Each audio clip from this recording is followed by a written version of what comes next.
Wala tabghil fasada fil ard, dan janganlah engkau melakukan kerosakan di atas muka bumi. Nak mengatakan bahawa manusia ada kecenderungan untuk melakukan kerosakan apabila dia melihat dirinya sudah kaya. Seperti Allah sebut dalam ayat lain, kalla innal insana la yatgha. Sesungguhnya manusia akan melampaui batas bila ar-ra'ahu istaghna, ketika mana dia melihat dirinya sudah kaya. Baru nak kaya sikit je, dia mulalah buat perangai. Tuan-tuan setuju tak? Perangai orang kaya dengan orang miskin sama ke lain?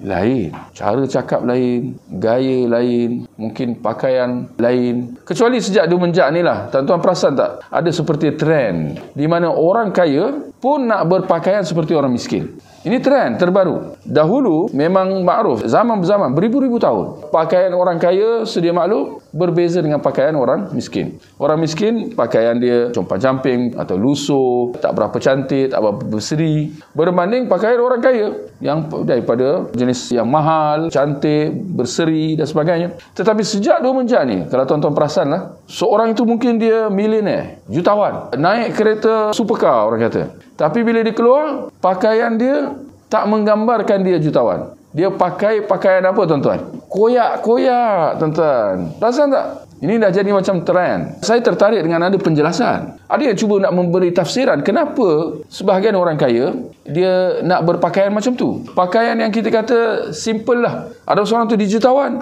tapi hari-hari dia pakai t-shirt saja. Itu luar biasa. Rata-rata orang kaya yang lain dia tak buat macam tu. Tapi ada sebahagian ni dia buat macam tu. Dia pakai simple, orang kata. Dia pakai t-shirt saja. T-shirt pun mungkin tak adalah nampak apa serinya. T-shirt biasa, kosong. Kalau seluar pula, mungkin ada yang koyak-koyak. Itu fashion orang kata kan. Tapi dipakai oleh orang-orang kaya. Sebelum tuan-tuan nak kata tawaduk, saya kata awal-awal tu bohong lah. Itu bukan tawaduk. Itu tawaduk yang falsu. Sebab dia datang dengan kereta supercar. Tawaduk apa bendanya? Rumahnya mahligai. Tawaduk apa bendanya? Kalau dia banyak menderma, hidup sederhana, ya, saya setuju. Kita boleh kata dia tawaduk. Tapi bukan gitu keadaan dia. Tempat tinggal, kenderaan, semua mewah. Tapi bila pakaian je, hampir sahaja dia boleh blend in dengan orang ramai. Kalau orang tengok pandang sekali, tak perasan bahawa dia jutawan misalnya. Sebab apa? Sebab pakaian dia sama seperti orang biasa. Rakyat marahin. Kenapa dia pakai macam tu?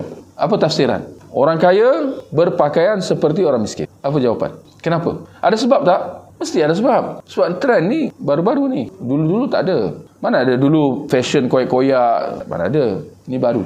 Kenapa dia memilih pakaian macam tu? Fashion macam tu? Ada sesuatu yang tak kena lah di situ. Saya tertarik. Saya kira benda ni mungkin boleh difikirkan. Barangkali ada misteri di sebaliknya. Ada yang memberi tafsiran mengatakan bahawa ini sebenarnya adalah satu helah. Helah daripada golongan kaya raya ini untuk mereka membebaskan diri mereka daripada tanggungjawab. Kerana kita mungkin boleh setuju bahawa antara beza orang kaya dengan orang miskin ialah di mana orang kaya tu dia ada tanggungjawab. Seperti manalah hadis keluhan sahabat-sahabat Rasulullah yang miskin kepada Rasulullah. Mereka keluh apa? Ya Rasulullah, telah pergi sahabat-sahabat yang kaya raya dengan pahala. Kerana mereka beribadah sama seperti kami, solat fardu, puasa Ramadan dan sebagainya. Tetapi dalam masa yang sama mereka dapat bersedekah dengan lebihan harta yang ada pada mereka. Sedangkan kami, sahabat yang miskin, tak mampu untuk berbuat demikian. Kemudian kata Nabi apa? Tidakkah kamu mempunyai barang-barang yang untuk kamu sedekahkan? Setiap satu tasbih itu sedekah. Kiranya Nabi tunjukkan jalan-jalan sedekah yang lain yang tak semestinya dengan jalan harta, iaitu dengan cara berzikir, dengan amar ma'ruf nahi munkar, bahkan mengangkat kotoran yang mengganggu di atas laluan orang ramai, itu pun adalah satu bentuk sedekah. Tapi kesudahannya ternyata sahabat yang kaya tahu tentang apa yang Nabi ajarkan kepada mereka, kesudahannya mereka pun buat juga. Jadi di situ sahabat mengeluh lagi. Tinggal lagi kata Nabi, dzalika fadlullah yu'tihi man yasha. Demikian adalah kelebihan yang Allah berikan kepada sesiapa yang dia nak. Jadi nak kata bahawa orang kaya ada kelebihan dia dan tanggungjawab dia, iaitu untuk menderma, untuk sedekah, untuk membantu.